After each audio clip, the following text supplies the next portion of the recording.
Klik Sehat, langkah besar untuk hidup sehat. Assalamualaikum warahmatullahi wabarakatuh. Selamat pagi, bertemu lagi dengan saya Nesari dalam acara podcast Klik Sehat. Langkah besar menuju hidup sehat. Jantung sehat, hidup berkualitas. Namun penyakit jantung koroner seringkali menjadi ancaman yang tak terduga. Jangan khawatir sahabat podcast Klik Sehat. Hari ini kita akan mengupas tuntas tentang penyakit jantung koroner bersama ahlinya, yaitu Dokter Aprihati, spesialis jantung pembuluh darah konsultan. Selamat pagi Dokter Apri. Selamat pagi Narsari. Gimana kabarnya dokter? Alhamdulillah sehat. Dokter, hari ini kita akan mengupas tentang penyakit jantung koroner. Jadi masyarakat awam ini masih belum memahami apa itu penyakit jantung koroner, dokter. Nah, dan jantung koroner ini adalah penyakit yang paling utama menyebabkan kematian dok di Betul. Indonesia baik di dunia ya dok ya. Betul sekali Iya. Narsari. Bagaimana pandangan dokter Apri tentang penyakit jantung ini menyebab kematian terbesar dok? Betul. Jadi data memang menunjukkan bahwa penyakit jantung koroner ini masih merupakan penyebab utama kematian di Indonesia dan juga di seluruh dunia. Oleh karena itu kita harus mewaspadai adanya penyakit jantung koroner ini. Jangan sampai kita atau bahkan keluarga kita terkena penyakit jantung koroner dan tidak terdeteksi yang akibatnya bisa berakibat fatal, yaitu kepada kematian. Gitu. Berarti kalau penyakit jantung koroner itu sebenarnya apa dok? Definisinya seperti itu. Penyakit jantung koroner jadi sebenarnya penyakit jantung koroner itu adalah penyakit pada pembuluh darah jantung. Pembuluh darah jantung itu kita sebut juga dengan pembuluh darah koroner, sehingga seringkali kalau ada kelainan pada pembuluh darah koroner kita sebut sebagai penyakit jantung koroner. Nah, dari definisinya sendiri, penyakit jantung koroner itu adalah penyakit yang diakibatkan karena adanya penyumbatan pada pembuluh darah jantung atau pembuluh darah koroner. Adanya penyumbatan ini itu mengakibatkan otot jantung itu mengalami iskemia, yaitu kekurangan oksigen dan juga nutrisi karena suplai darahnya dia terhambat oleh penyumbatan tadi. Begitu. Berarti kalau pembuluh darahnya terhambat tiba-tiba semaput gitu, pingsan gitu dok? Enggak selalu. Enggak. Bahkan kadang-kadang pasien itu enggak ada keluhan juga bisa.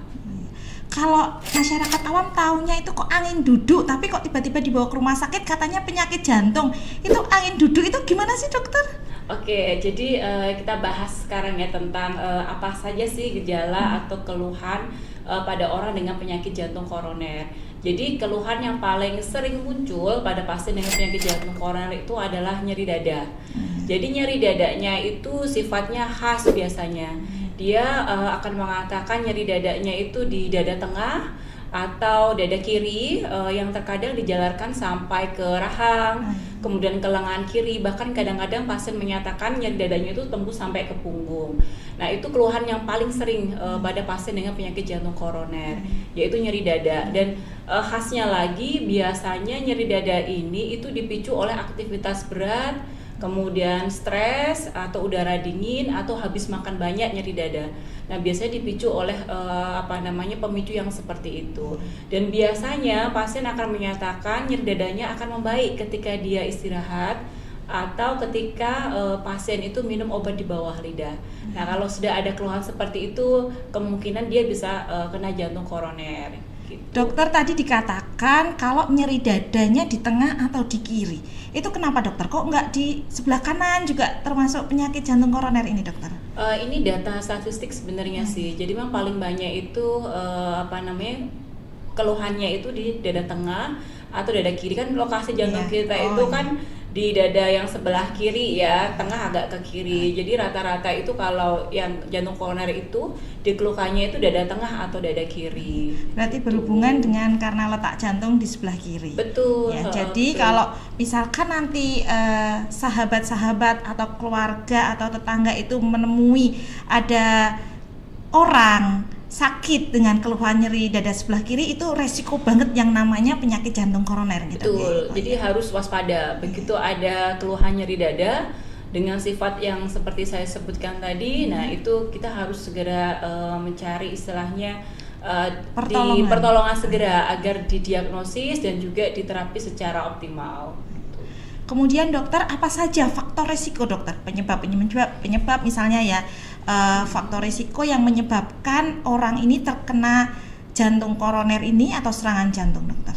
Oke, untuk faktor resikonya ini banyak ya, termasuk diantaranya itu adalah kalau dari faktor risiko yang tidak bisa dimodifikasi itu adalah usia tua dan juga laki-laki itu lebih rentan terkena penyakit jantung koroner. Kalau dari faktor risiko yang bisa dimodifikasi itu antara lain obesitas, kemudian penyakit darah tinggi yang tidak terkontrol, kemudian penyakit kencing manis atau diabetes yang tidak terkontrol, kemudian juga kadar kolesterol atau lemak jahat yang tinggi dalam darah itu juga merupakan faktor risiko dari penyakit jantung koroner ini. Jadi kalau misalkan keluarga kita ada yang mempunyai penyakit darah tinggi ataupun penyakit kencing manis atau yang disebut dengan DM, berarti harus rutin ya dok ya, takutnya nanti tiba-tiba makbrek gitu, sakit parah gitu dok. Betul. Jadi kalau sudah kita tahu kita ada faktor risiko, misalkan kita obes atau darah tinggi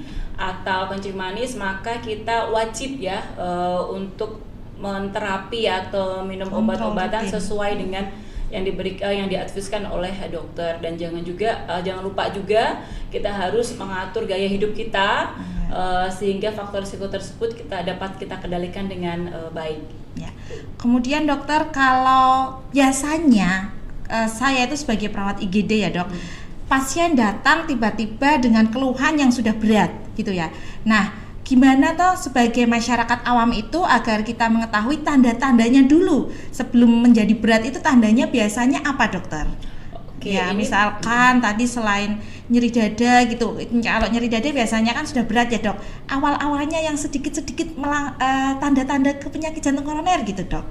Oke, ini berarti kita bicara tentang screening ya, tentang screening penyakit jantung koroner. Jadi screening penyakit jantung koroner ini sebaiknya memang dilakukan pada pasien-pasien yang memiliki faktor risiko dan juga baik itu yang ada keluhan ataupun yang tidak ada keluhan, dan juga pada pasien-pasien yang keluhannya itu sudah nyata. Jadi untuk pasien-pasien yang memang ada faktor risiko dan juga ada keluhan, hal paling penting yang bisa kita lakukan untuk men-screening ini itu adalah minimal rekam jantung. Dari rekam jantung nanti kita akan tahu kemungkinan ada kelainan tidak di pembuluh darah jantungnya, walaupun tidak bisa secara langsung melihat ya ada penyumbatan apa tidak. Kemudian selain dengan EKG atau rekam jantung, kita juga bisa melakukan pemeriksaan treadmill ya, atau uji latih ya, dengan berlari, nanti kita rekam jantung pasiennya, atau dengan ekokardiografi begitu. Tapi yang paling penting adalah kalau misalkan pasien sudah ada keluhan, misalkan nyeri dada, memang kan sebaiknya ya kita hati-hati nggak periksa ke dokter spesialis jantung agar nanti disarankan lebih lanjut untuk pemeriksaan lanjutannya. Apakah cukup EKG, apakah nanti dilanjutkan dengan ekokardiografi, apa lanjut dengan treadmill test, atau bisa kita lakukan tindakan CT kardiak atau CT scan arteri koroner atau pembuluh darah koroner. Jadi rumah sakit kita sekarang sudah bisa melakukan semua pemeriksaan tersebut.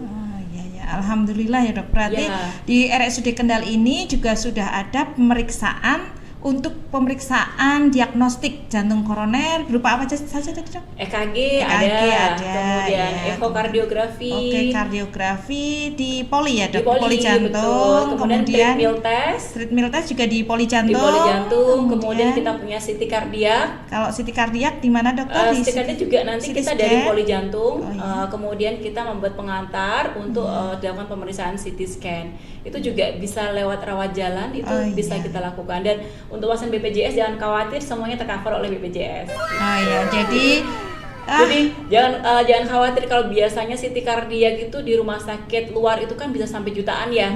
Bisa sampai 5 sampai 7 jutaan. Kalau rumah sakit kita kalau punya BPJS itu gratis. Wah, alhamdulillah sekali, berarti untuk masyarakat Kendal ya bisa segera memeriksakan apabila ada tanda-tanda yang seperti tadi disebutkan Dokter Apri, terutama nyeri dada. Kemudian dokter tadi disebutkan kalau pria lebih cenderung lebih banyak ya yang menderita PJK ini, penyakit jantung koroner ini. Ini kenapa dokter? Oke, jadi kenapa kok pria? Karena memang ini berdasarkan data dari penelitian ya. Ternyata pada pria itu lebih rawan terkena penyakit jantung koroner. Namun pada wanita yang sudah mengalami menopause, yang tidak ada sudah istilahnya hormon estrogennya sudah berkurang, maka sebenarnya faktor risikonya itu sama. Cuma ketika wanita itu masih masih belum menopause atau masih haid, itu kadar estrogen dalam darahnya kan tinggi. Nah, itu sebagai proteksi dari penyakit jantung koroner. Tapi bukan berarti kalau misalkan masih belum menopause nggak ada faktor risiko, tentu saja ada. Kalau misalkan dia punya faktor risiko yang lain seperti diabetes, darah tinggi, itu bisa. Pasien saya itu ada yang usia wanita masih muda, usianya 20-an tahun. Kita agak shock juga sebenarnya. Ternyata dia punya penyakit jantung koroner juga, dan sudah kita lakukan pemasangan ring sekitar 2 atau 3 ring itu ternyata ada gitu. Jadi pada wanita usia muda jangan terlalu underestimate ya, kalau tidak akan terkena jantung koroner. Selama ada faktor risiko itu bisa. Jadi wanita yang saya ceritakan tadi, pasien saya itu dia ada diabetes yang tidak terkontrol. Jadi karena itulah kemudian dia serangan jantung, kemudian kita waktu itu kirim ke Karedi dan lakukan pemasangan ring jantung. Pemasangan ring.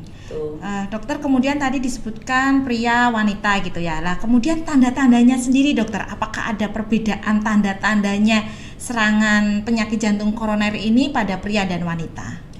Sebenarnya hampir sama sih, rata-rata mengeluhkan mayoritas ya dari pasien serangan jantung itu mengeluhkan nyeri dada yang bersifat tumpul, berat, ampek gitu pasien bilang katanya.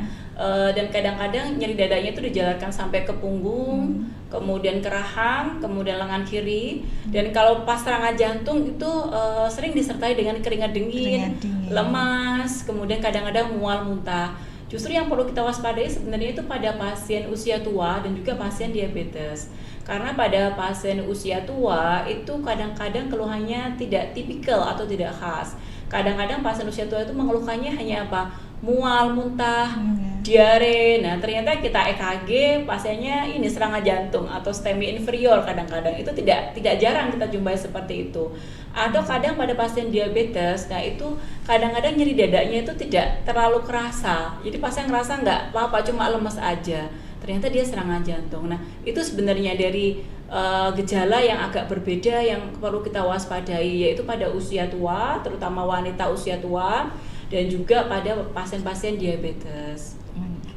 Dokter, kalau misalkan tentang gaya hidup dan olahraga, sekarang kan lagi tren ada running kayak gitu ya dok. Seberapa besar sih pengaruh dari tren gaya hidup ini dok, baik olahraga ataupun makanannya dok?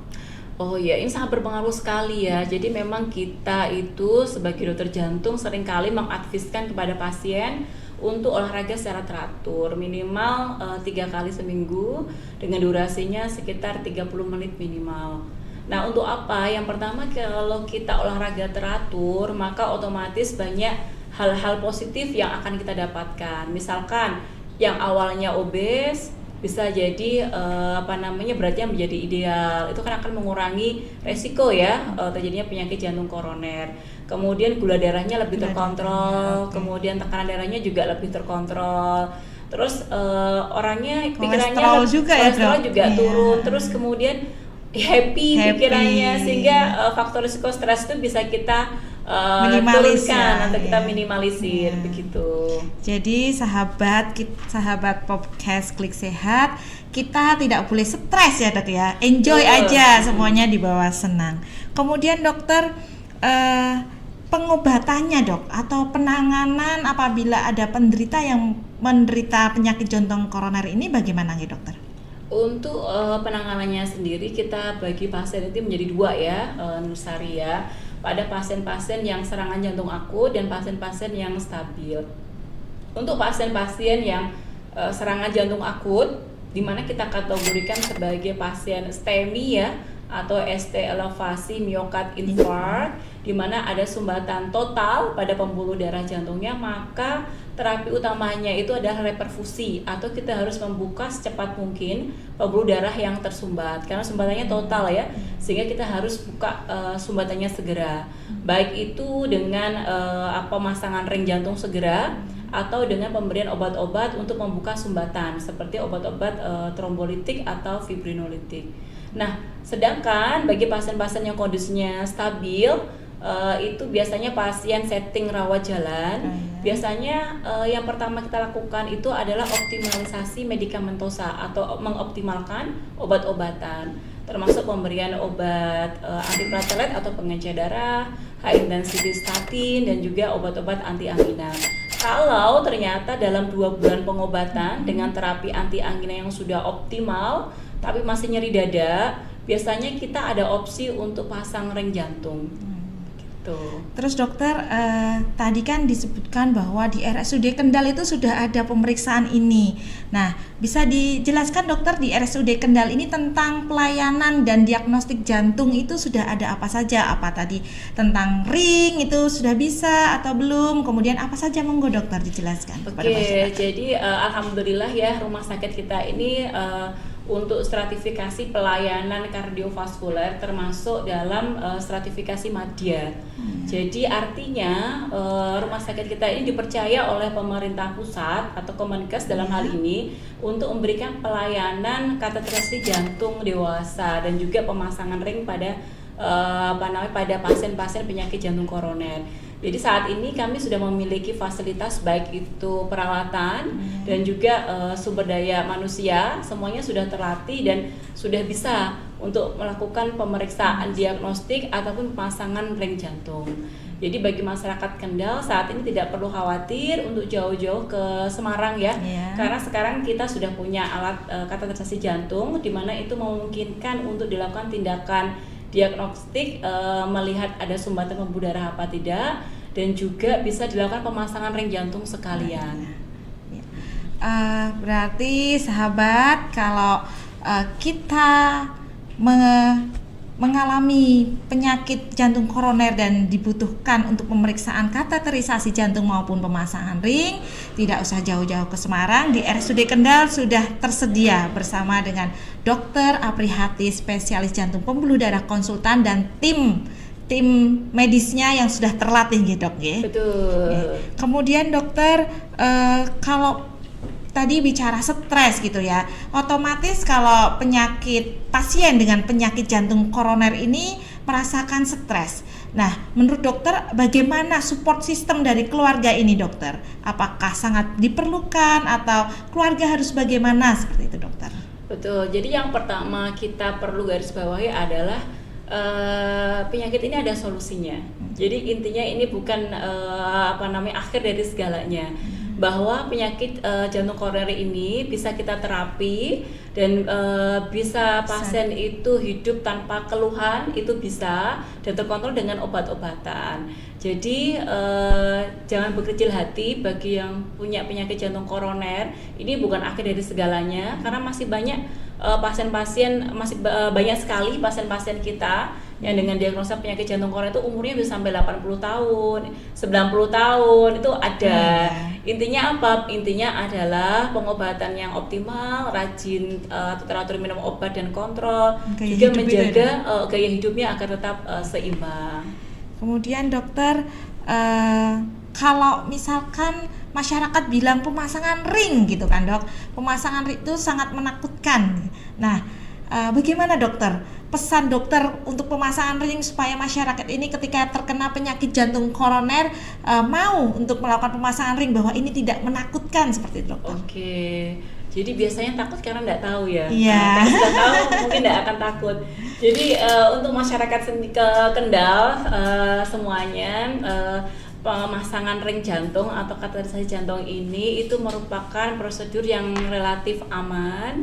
Kemudian dan ini tidak pasiennya itu tidak perlu untuk dibius total. Jadi pasiennya cukup bius lokal, di mana kita sekarang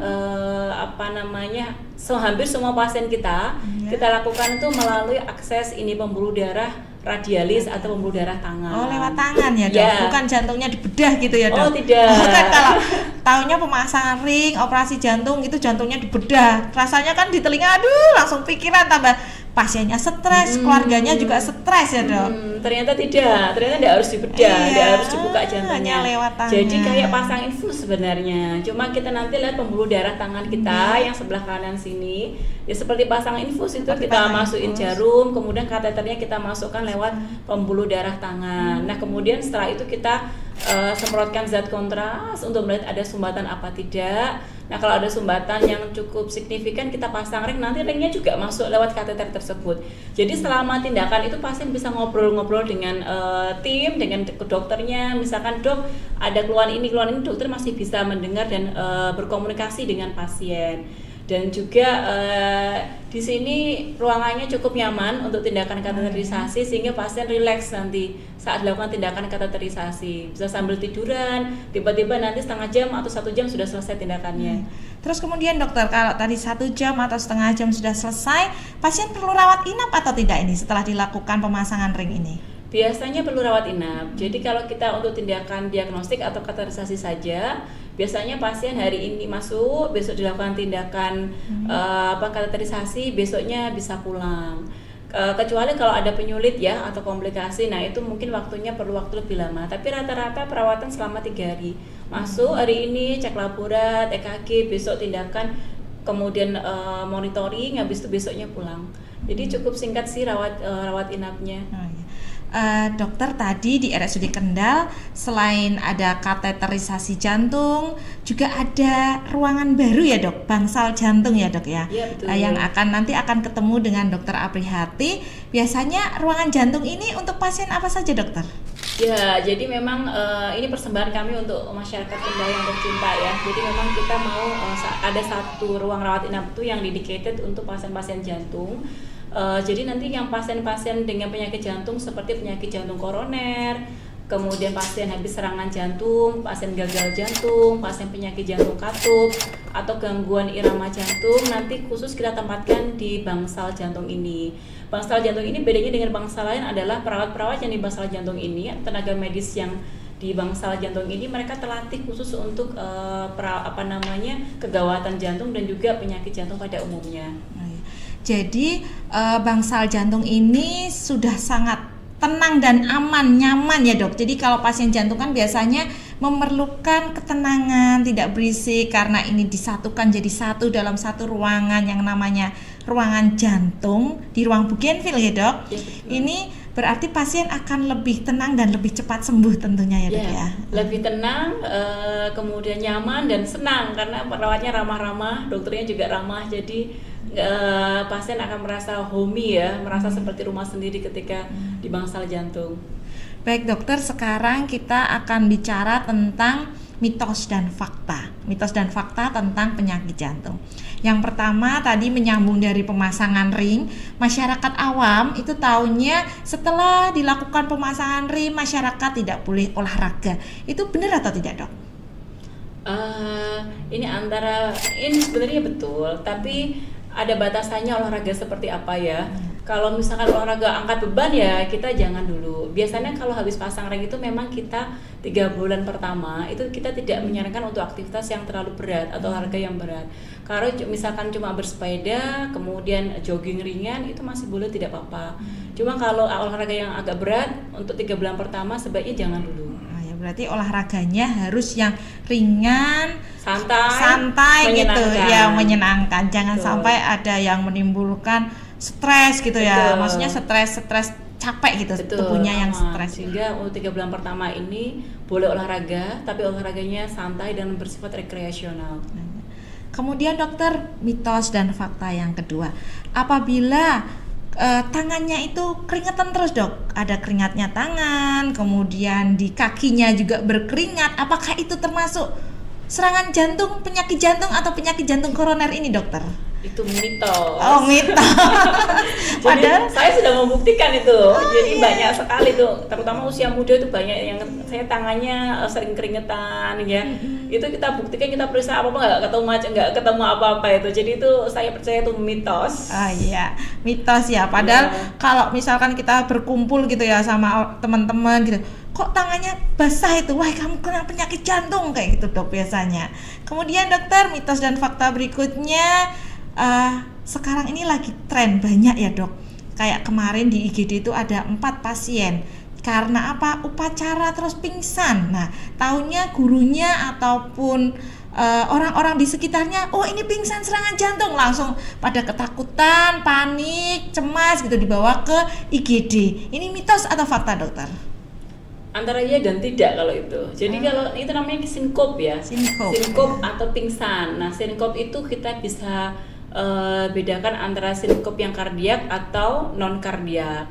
Nah, taunya dari mana? Dari serangkaian pemeriksaan yang harus kita lakukan. Di antaranya kita perlu EKG atau rekam jantung. Kemudian kalau perlu Holter atau EKG selama 24 jam. Tapi biasanya kalau habis upacara berdiri lama itu jarang kalau yang kardiak sinkop atau sinkop karena jantung. Ya, penyebabnya macam-macam sih sinkop itu. Jadi tidak selalu karena jantung. Untuk tahu ada jantung apa tidak, pingsan itu perlu pemeriksaan yang lebih lanjut seperti EKG, echo, Holter dan sebagainya. Jadi tidak selalu karena jantung. Jadi pingsan itu tidak selalu karena jantung. Bisa jadi belum makan, belum sarapan ya dokter. Bisa.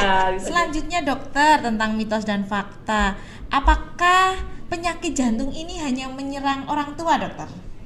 Itu mitos. Ya. Jadi kenapa mitos? Saya sudah membuktikan sekarang itu banyak Yang tadi itu ya usia muda itu sudah ini ya, banyak yang terkena penyakit jantung koroner. Yang termuda yang tadi saya bilang itu pasien baru saja tadi pasiennya kontrol 20-an tahun sudah serangan jantung dan pasang ring.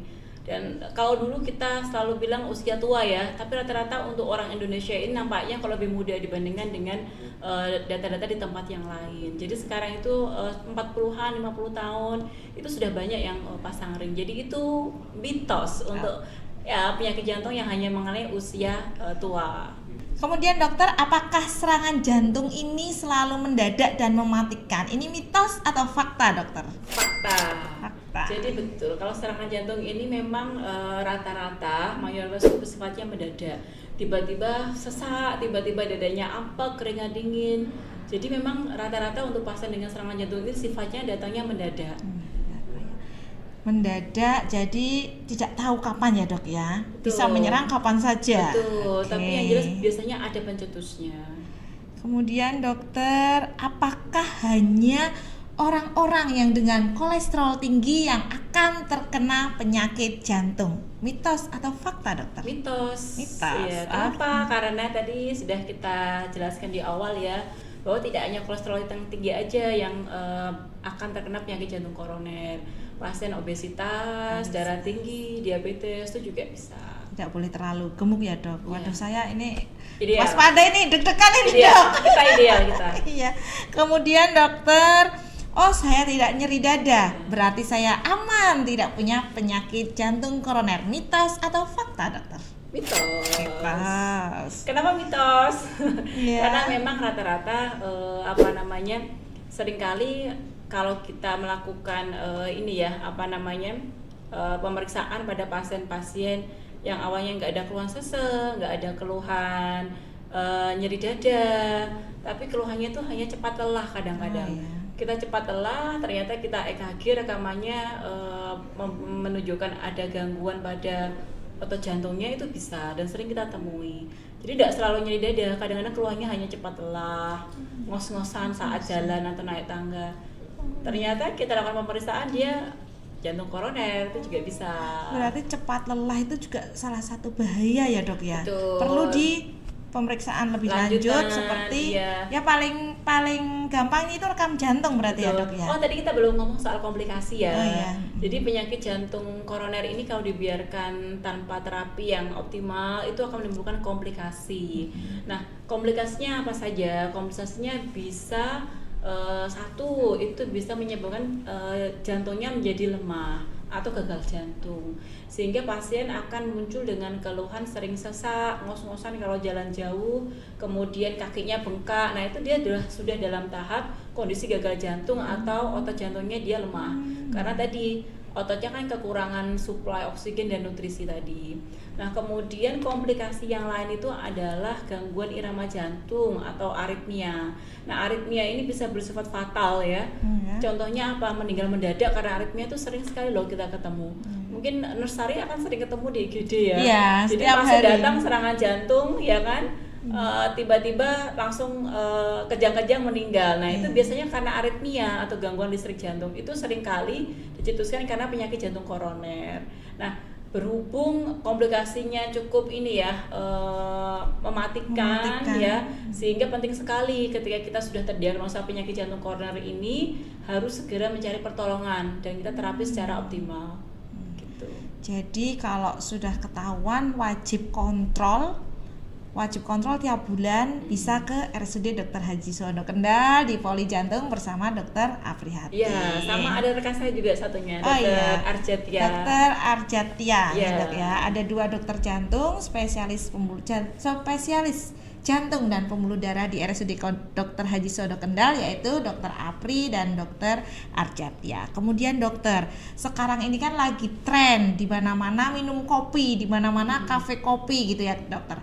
Kalau kita kebanyakan minum kopi, apakah ini juga bisa menyebabkan penyakit jantung, dokter? Kalau intinya segala sesuatu yang berlebihan itu tidak baik. Jadi kalau misalkan minum kopi dalam jumlah yang cukup, tidak terlalu banyak, dalam hal ini adalah 3 cangkir sehari tanpa gula, itu tidak apa-apa. Bahkan ini bagus untuk jantung. Tapi untuk penyakit jantung tertentu ya, Nursari, seperti pada pasien atrial fibrilasi atau gangguan irama jantung. Nah, kita sangat menganjurkan agar pasien berhati-hati ketika minum kopi. Karena pada pasien-pasien dengan gangguan irama jantung seperti atrial fibrilasi ini, kopi ini dapat mempercepat denyut jantungnya. Sehingga nanti pasien yang awal tidak bergejala bisa menjadi bergejala. Jadi, kalau mau minum kopi apa tidak, lihat dulu sakit jantungmu apa. Begitu, Nursari. Kemudian dokter, sekarang itu kan banyak ya, karena mungkin kesibukan masyarakat itu kan olahraga di malam hari. Nah, apakah olahraga di malam hari ini juga bisa menyebabkan penyakit jantung, dokter? Ini tergantung ya, Nursari ya.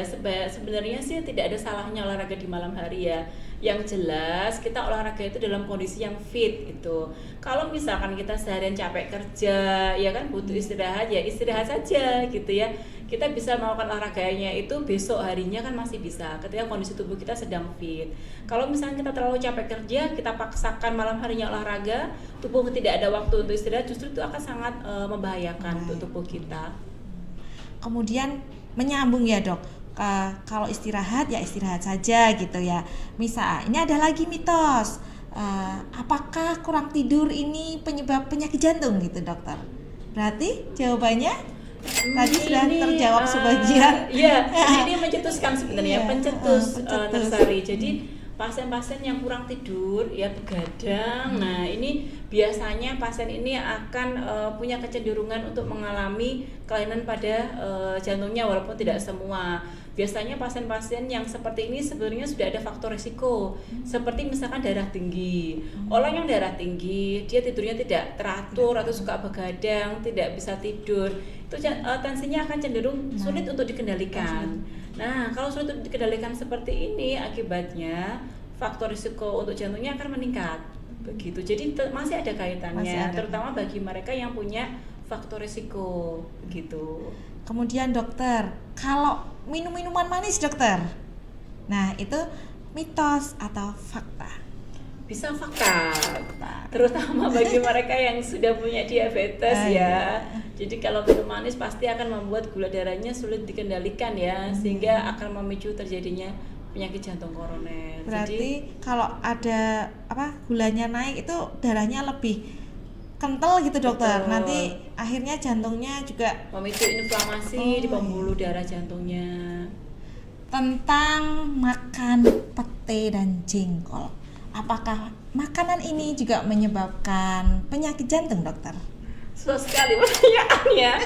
Nampaknya enggak ya, nampaknya kok tidak ada kaitannya ya. Jadi aman-aman aja sih bagi para penyuka pete atau jengkol. Mau makan jengkol silahkan. Tapi intinya segala sesuatu yang berlebihan tidak baik ya. Jadi secukupnya aja. Berarti aman bila secukupnya, yang menimbulkan penyakit bau ya dok ya, hanya itu penyakit saja. bau mulut. Dan kamar mandi. Kemudian dokter, makanan-makanan apa saja dokter kalau misalkan pete dan jengkol itu aman? Itu apakah jeroan? Kemudian selain itu apa saja dokter yang bisa menyebabkan penyakit ini? Jadi makanan yang biasa dimakan gitu dok, yang perlu diwaspadai, perlu dikurangi, perlu dibatasi seperti itu dokter. Ya, jadi kembali lagi kepada individu masing-masing sih sebenarnya ya.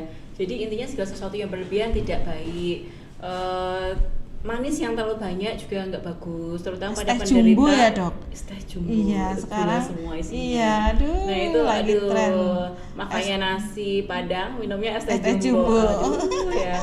Jadi Double kolesterol dan gula. gula. Jadi memang orang Indonesia ini rata-rata konsumsi gulanya memang sangat tinggi sih. Jadi memang sebaiknya makanan manis ini kita hindari atau kita kurangi. Kemudian karena tadi dia akan memicu diabetes ya kalau dia tinggi gula.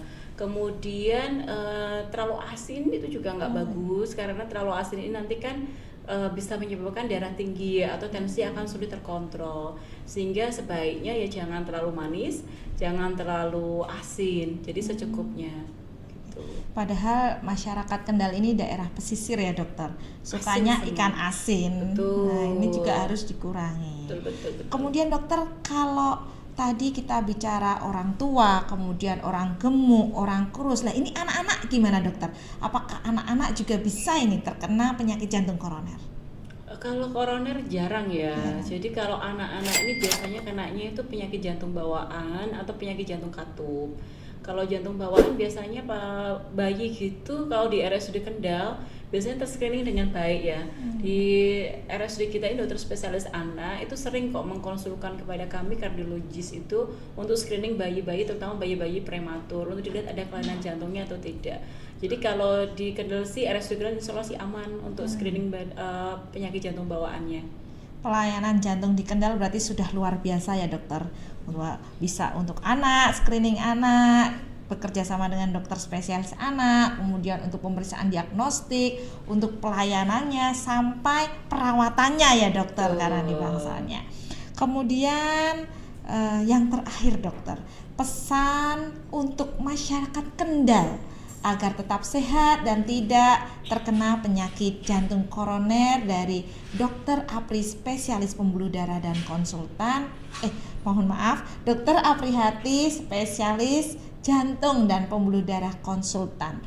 Tips, pesan ataupun langkah apa yang harus dilakukan oleh masyarakat untuk menghindari penyakit jantung koroner ini?